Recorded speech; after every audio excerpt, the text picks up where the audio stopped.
हा बोलो. एवढं मोठं बहुमत मिळालं महायुतीला, पण अजूनही मुख्यमंत्री पदाचा चेहरा निश्चित होत नाही.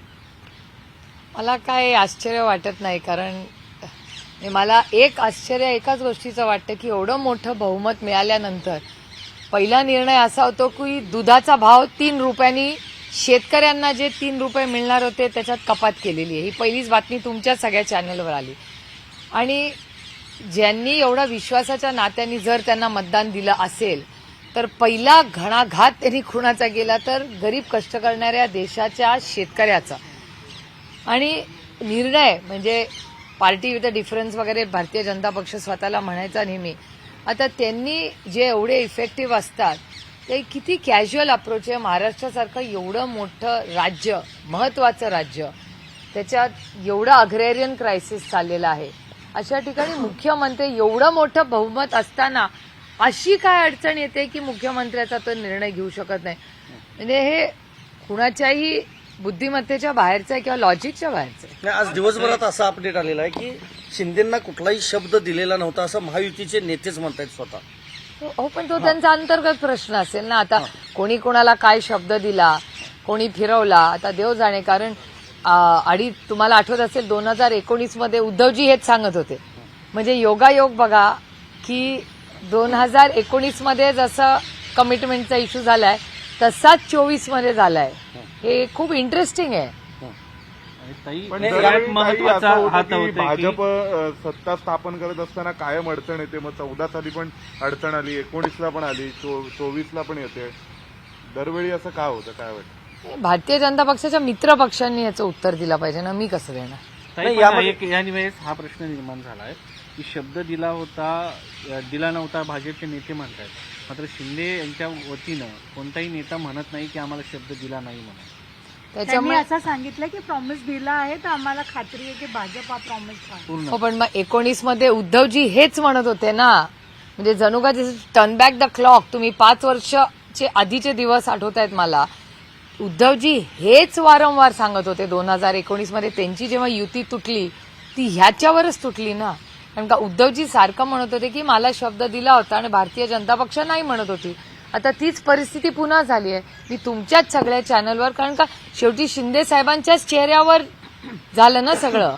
तो शिंदे साहेबांचा करिश्मा होता हे आपल्याला मान्यच करावं लागेल. ठाकरेंना जसं फसवलं तसं शिंदेना फसवले, भाजप फसवते असं म्हणायचं. आता याचं उत्तर तुम्ही शिंदे साहेबांच्या सेनेला विचारायला लागेल. मी कसं उत्तर याचं देणार. पण एक मान्यच करावं लागेल की भारतीय जनता पक्ष किंवा आम्ही विरोधी पक्षात आहोत. आम्ही काय नुसतं शिंदे साहेबांचं कौतुक करणार नाही, पण एका सशक्त लोकशाहीमध्ये शेवटी आम्हाला मान्यच केलं पाहिजे की शिंदे साहेबांचा चेहरा घेऊन जी महायुती उभी राहिली त्याला यश मिळालंय. हे आम्हाला, म्हणजे आमचे बरेच त्याच्यात मुद्दे आहेत, पण ह्या क्षणीत आम्हाला मान्य केलं पाहिजे की शिंदे साहेबांचा चेहरा घेऊनच हे लोकांपर्यंत गेले. ते नेते, ते मुख्यमंत्री, त्यांनी केलेले कष्ट हे मान्यच करायला लागेल कुणाला. हे तुमच्याच चॅनलवर कव्हर झाले. या सगळ्यामध्ये एक मुद्दा हा आहे की उद्धवजींनी जी भूमिका घेतली होती ती एकनाथ शिंदे घेतली, तुम्हाला असं वाटतं? मुद्द्यावरती पण निवडणूक आयोगाने टिप्पणी काही हटवली नाही. त्याचा कुठं नुकसान तुम्हाला झालेलं आहे? होय, अहो data speaks louder than words ना. डेटाच बघा ना. ट्रम्पेटचा म्हणजे आता तुम्ही एक लांबचं उदाहरण कशाला द्या. आपले निकम त्याला आंबेगावलाच एकाच नावाची 2 माणसं प्लस त्याला ट्रम्पेट आणि एक म्हणजे तुतारी आणि पिपाणी देऊन तिथे किती 3000 मतं का काहीतरी त्याला मिळाली. आमची सीट 1300 मतांनी गेली. त्यामुळे अशी बरीच उदाहरणं आहेत. पण आता ठीक आहे, आता रडत बसण्यात काही पॉइंट नाहीये. आता ही लढाई आम्हाला लढावी लागणार आहे. हीच लढाई पवारसाहेबांनी आता काही वेळापूर्वी ज्यावेळा बैठक झाली महाराष्ट्रामध्ये त्यावेळा म्हटलेलं आहे लढायचं आहे. ईव्हीएमच्या विरोधात सगळे विरोधक आता एकत्र येणार का देशभरात? हे बघा, ईव्हीएमवर मी स्वतः निवडून आलेले, त्याच्यामुळे ईएम आणि एक नाही मी 4 वेळा निवडून आले. त्यामुळे ईव्हीएम बद्दल माझं म्हणणं आहे की आणखीन प्रूफ आणि आणखीन चर्चा आमच्याकडूनही अकॅडमिकली आणि त्याचे पुरावे पण थोडे आमच्याकडून ठोस आले पाहिजेत. हे माझं वैयक्तिक मत आहे.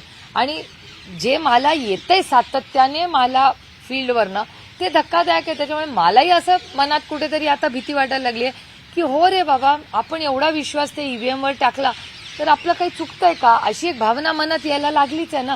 कारण का data speaks louder than words. मी कितीही म्हणले तरी data has to logically explain ना. शेवटी टेक्नॉलॉजी आहे. बॅलेट पेपरवर व्हावं ही आमची सगळ्यांचीच मागणी आहे आणि अनेक म्हणजे माझ्या ह्या नाही मागच्याही इलेक्शन माझी मागणी होतीच. त्याच्यामुळे जर माझं काय म्हणणं आहे की एवढं तुम्हाला घंटनीत यश मिळतच आहे तर मग बॅलेट काय आणि ईव्हीएम काय, तुम्हाला बॅलेटवर घ्यायला जर मागणी असेल तर काय अडचण आहे ताई, बॅलेटवर आता घ्यायला. जे आकडेवारी समोर येते त्याच्यामध्ये प्रत्यक्षात झालेलं मतदान, मिळालेलं मतदान याच्यामध्ये तफावतीचे आकडे मांडले जात आहेत. वेगवेगळ्या भागातून व्हिडिओ समोर येत आहेत की या ठिकाणी स्वतःचा उमेदवार त्या गावातला आहे, त्या गावात त्याला एकही मतदान मिळत नाहीये. हे सगळं समोर पाहिल्यानंतर आज संविधान दिवस आहे, अशा निमित्ताने लोकशाहीवरती हे सगळं प्रश्नचिन्ह उपस्थित झालंय. मी तर खरं आज काँग्रेसच्या माझ्या अनेक सहकाऱ्यांची आज दिल्लीतही माझी सकाळी भेट झाली. मी सगळ्यांना विनंती केली की एक इंडिया अलायन्स आणि ज्याचा कुणाचा ईव्हीएमवर ज्या काही सूचना असतील त्याचा आम्ही एक पूर्ण दिवसाचे आमचे अनुभव ह्याचा एक पूर्ण दिवसाचा वर्कशॉप आणि डेटा कलेक्शन करावं. सगळ्यांनी एकत्र यावं, दिवसभर बसावं, डेटाचे आमचे अनुभव, हरियाणाचे अनुभव त्या सगळ्यावर एक सविस्तर चर्चा व्हावी आणि मग सरकारकडे आम्ही हे मांडावं की बाबा सरकार किंवा इलेक्शन कमिशनकडे जाऊन की बाबा अशा 1, 2, 3, 4, 5 असे आमचे काही प्रश्न आहेत, हे खूप गांभीर्याने घेतलं पाहिजे आणि एका सशक्त लोकशाहीमध्ये या गोष्टी झाल्याच पाहिजेत. नाही तर असं जर समजा म्हणजे आपण 1 मिनिटं समजून चालूया की आम्ही म्हणतोय ते 100% बरोबर आहे, तर मग असं जर असेल किंवा त्याच्यात 50%ही जर प्रश्नचिन्ह असेल तर मग या देशात कधीच विरोधी पक्षातल्या काही म्हणजे आमचं सरकार हे कधीच बदलणार नाही आणि हे योग्य नाही ना. एका सशक्त लोकशाहीसाठी ते योग्य नाही. माझं म्हणणं आहे कॉपी करून पास करण्यात काय मजा आहे, हरकत नाही. आणि मी म्हणजे माझं एवढंच म्हणणं आहे जे मी वारंवार सगळ्यांना मनमोकळेपणे सांगते, आम्ही हरलो याचं दुःख नाही. शेवटी लोकशाही आहे, लोकशाहीमध्ये लोकांनी जो निर्णय घेतला तो आम्ही मान्य केलाच पाहिजे आणि तो मी पूर्णपणे मान्य करते की ठीक आहे आमचं सरकार आलं नाही हे मला पूर्णपणे मान्य आहे. पण ज्या पद्धतीने आमच्या सीट कमी झाल्यात 4च महिन्यात अशी काय क्रांती घडली आणि फील्डवर तुम्ही सगळे फिरत होता, आम्ही सगळे फिरत होतो.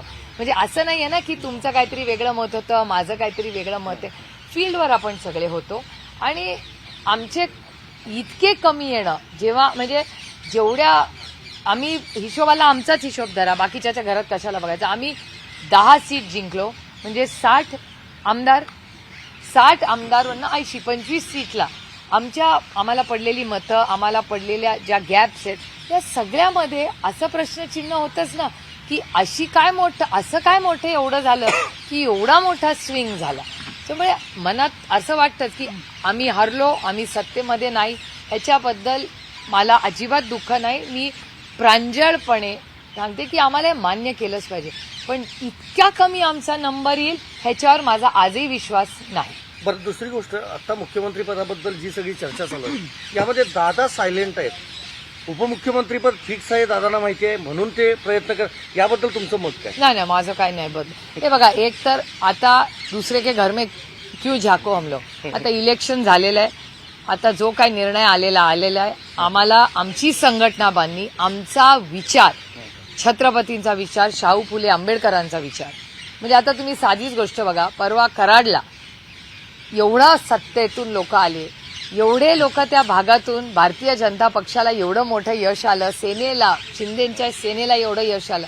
कुणालाही एकालाही वाटू नये की या राज्याचे पहिले मुख्यमंत्री चव्हाण साहेबांच्या प्रीती संगमाला जाऊन नतमस्तक व्हावं, एकालाही वाटलं नाही. म्हणजे चव्हाण साहेबांचा विचार या सरकारसाठी महत्वाचा नाही हे त्यांच्या कृतीतून दिसतंय ना. एक अजित पवार जाऊन आले, पण एक अजित पवार त्या पक्षाचे एक भाग आहेत म्हणून, म्हणजे त्यांच्या आघाडीचे, त्यांच्या युतीचे, पण बाकीचं सरकारकडून मला काय फार. आणि यात हे काही काँग्रेस विचाराचे फक्त म्हणून नाही, ते या राज्याचे आणि देशाचे खूप मोठे नेते आहेत. मग भारतीय जनता पक्ष आणि शिंदेच्या सेनाला एवढा चव्हाण साहेबांबद्दल आदर सन्मान करायला अडचण काय आहे?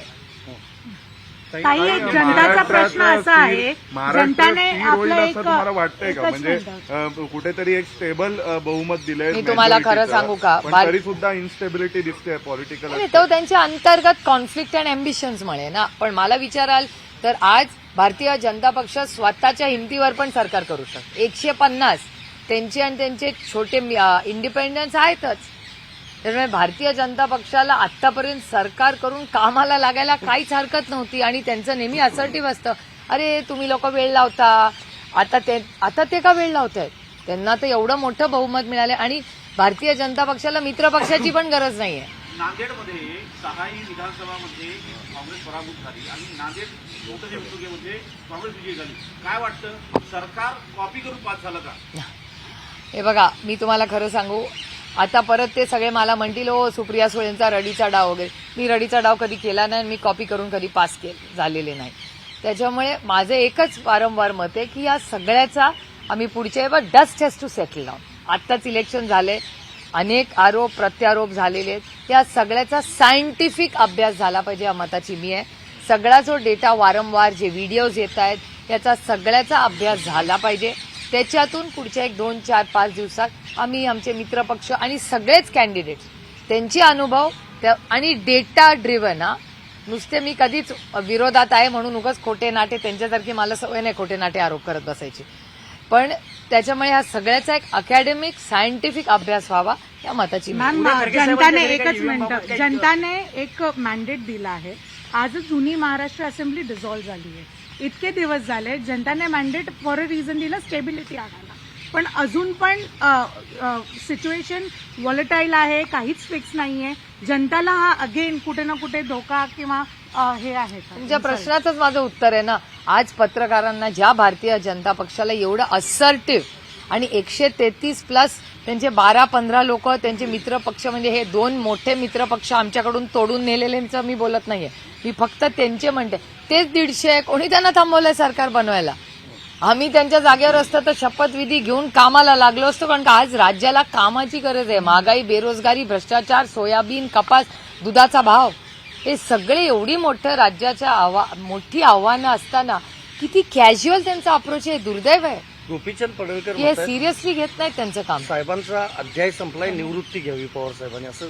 ठीक आहे, प्रत्येकाला सशक्त लोकशाहीमध्ये प्रत्येकाला बोलायचा अधिकार असतो. प्रमोदजी, ताई, ज्या पद्धतीने उद्धव ठाकरे यांनी 2019ला निर्णय घेतला होता तशाच पद्धतीचा निर्णय एकनाथ शिंदे घेतील, काय वाटतं तुम्हाला? त्यावेळी महाविकास आघाडी त्यांची साथ देईल. ते खूप हायपोथेटिकल प्रश्न आहेत सगळे, त्यामुळे मला काय वाटत नाही तसं काय ते होईल. भूमिका घेतील? मला स्वतःला वाटत नाही.